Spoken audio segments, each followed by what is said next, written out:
এবার আমরা বাড়ি যাচ্ছি, টাটা।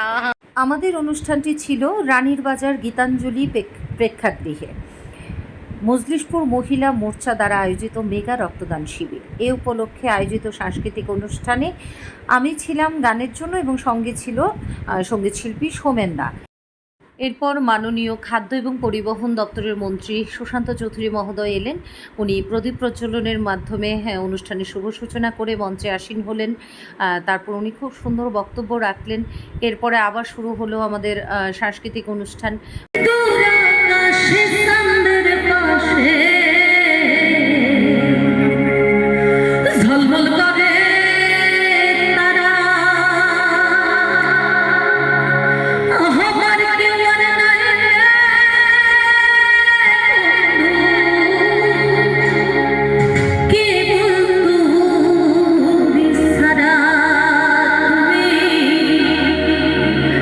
দাগা দিবার সায়রে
ছিল সোমেনদারও গান শেষ, এখন নাচ চলছে। আমরা বাড়ি যাবো কি যাবো না সেটাই বুঝতে পারছি না, কারণ মিনিস্টার চলে গেছে, অনেকেই রক্তদান করে করে চলে গেছে, কিন্তু আমাদেরকে যে ডেকেছে যে ভাইটি সে বুঝতে পারছে না কী করবে, কারণ মহিলা মোর্চার ওরা বলেছে যে শেষে আবার একটু গান করতে ওরা নাচতে চায়।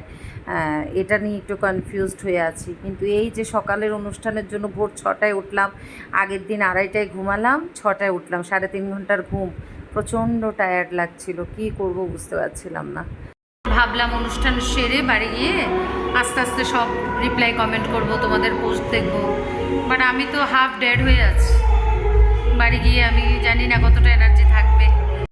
এতক্ষণে শেষ হলো বরাবরের মতো। আমার কোনো অনুষ্ঠান এমন হয়নি একবার গিয়ে নেমেছি পরে আরেকবার উঠতে হয়নি, আবার উঠতে হয়েছে। 3টে গান করেছি, এখন আমাদের অনুষ্ঠান শেষ। এবার আমরা বাড়ি যাচ্ছি, টাটা। মানে এখন 3:30টার মতো বেজে গেছে, 2:30টায় ভেবেছি চলে যাব, সেই জায়গায় 3:30টায়।